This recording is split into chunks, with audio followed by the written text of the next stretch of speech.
মাত্ৰ নহয় নাপায় জন্ম হোৱা আগতে জনজাতি হ'ব লাগিব তাৰ পিছতে জনজাতি হৈ জন্ম হ'ব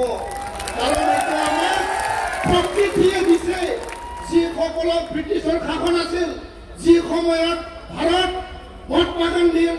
আন্দোলনৰ যোগেদি ভাৰত স্বাধীনতা লাভ কৰিলে তাৰ পিছত আমাক অধিকাৰ দিলে এই অধিকাৰৰ আগতে আমি অসমৰ ভূমিপুত্ৰ এই জংগল আমি কাটিছো জংগল ৰক্ষণাবেক্ষণ কৰিছো আৰু এই অসমখনৰ ভূখণ্ডক আমি সুন্দৰকে সজাই পেলাই ভৱিষ্যতৰ কাৰণে এই ভূখণ্ডখন আমি ৰক্ষণাবেক্ষণ কৰি আহিছো আৰু প্ৰকৃতিয়ে আমাক জনজাতিৰ স্বীকৃতি তাহানিও দিছে হাজাৰ হাজাৰ লাখ বছৰ আগতে আৰু ইয়াৰ পিছতে ভাৰতৰ সংবিধানে আমাক এই স্বীকৃতি প্ৰদান কৰিছে মই ইয়াৰ কাৰণে ক'ব বিচাৰো যে ৰাজনীতিক স্বাৰ্থত ৰাজনীতিক লাভালাভৰ স্বাৰ্থত 2014-16 হওক 2019-ত আন্দোলন প্ৰতিহত কৰাৰ স্বাৰ্থত 2025-ত 2026-ত বিধানসভা নিৰ্বাচনক লৈ যদি এই কথা চিন্তা কৰিছে এই কথা আমাৰ কাৰণে ভাল নহ'ব ইয়াৰ কাৰণে এই মঞ্চৰ পৰা ভাৰত চৰকাৰ অসম চৰকাৰক আমি আহ্বান জনাইছো ভাৰত চৰকাৰক আহ্বান জনাইছো 2019 চনত ৰাজ্যসভাত যি বিল তেওঁলোকে টেবল কৰিছে ৰাজ্যসভাত যি বিল আনিছে সেই বিল কোনো কাৰণত যাতে সেই বিল পাছ নহয় তাৰ কাৰণে অসমৰ বৰ্তমানৰ জনজাতিসকল আমি দাবী জনাইছো আহ্বান জনাইছো আমি স্পষ্ট ভাষাৰে কৈছো চিধা ভাষাৰে কৈছো আমি কোনো জাতি জনগোষ্ঠীৰ বিৰোধী নহয় ছয় জনগোষ্ঠীৰ বিৰোধী আমি নহয় তাহাঁতৰ লগত আমি সামাজিক সংঘাত বিচৰা নাই তেওঁলোকৰ লগত আমি সংঘাত আমি বিচৰা নাই কাৰণ আমি হিংসা আমি নিবিচাৰো তাকো আমি অন্যায় নকৰো কিন্তু কথাটো হ'ল স্পষ্ট যে অধিকাৰ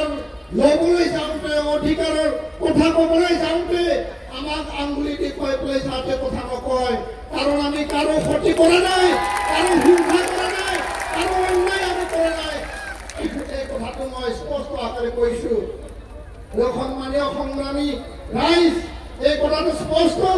যে 8 বাৰ RCI ৰিজেক্ট কৰাৰ পিছত আৰু বিভিন্ন পত্ৰে আজি তেওঁলোকক জনজাতি কৰিব বিচাৰিছে এই কথাই আমাৰ মনত দুখ দিছে আমাৰ অসমখনত এখন চৰকাৰ আছে যি চৰকাৰে নহওক আৰু যোৱাটো সময়ত আমি দেখিবলৈ পাইছো অসমৰ সকলো ৰাজনৈতিক দল অসমৰ সকলো জাতীয় দল সংগঠন ছাত্ৰ সংগঠন সকলোৱে জনজাতি হোৱাটো সমৰ্থন কৰিছে তেওঁলোকে বিবেচনা কৰক বৰ্তমানৰ জনজাতিসকলৰ অস্তিত্ব সুৰক্ষিত ভৱিষ্যতৰ কথা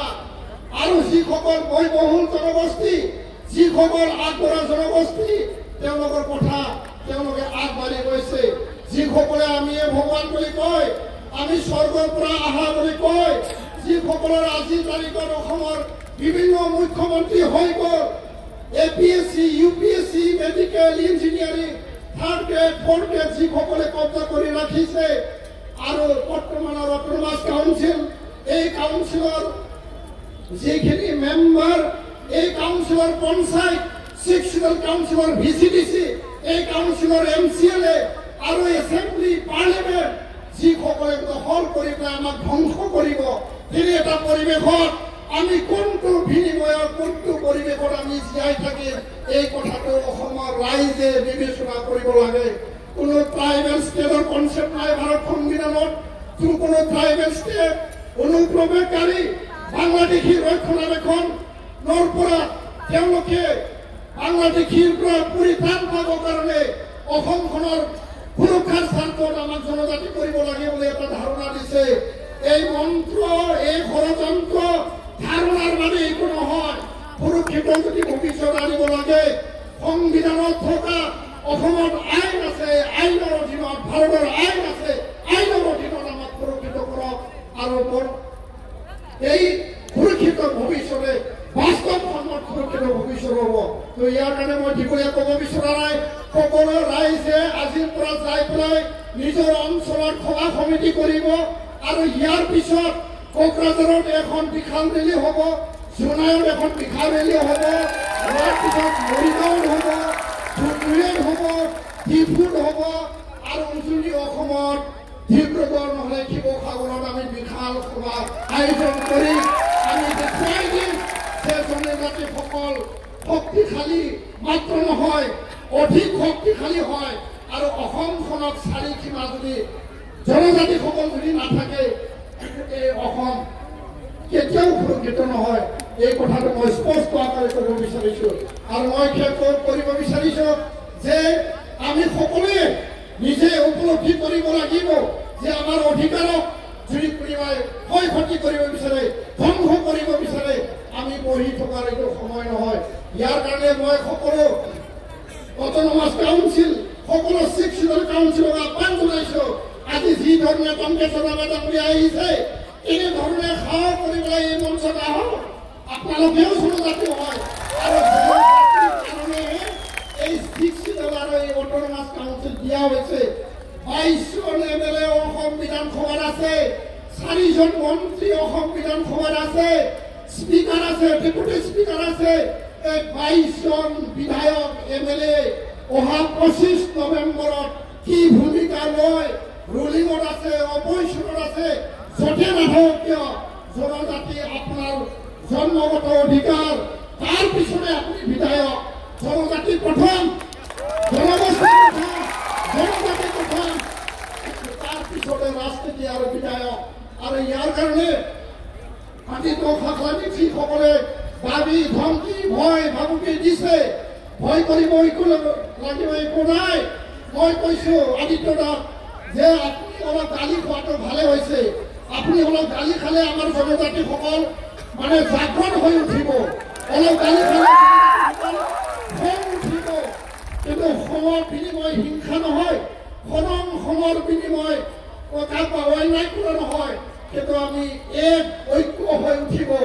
আৰু আজি আদিত্য খাকলানি গালি পাৰা গালি দিয়া সময় শেষ হৈ গ'ল। আজিৰ পৰা যদি কোনোবা গালি পাৰে আমি আদিত্য খাকলানি হৈ ট্ৰাইবেল খণ্ডৰ হৈ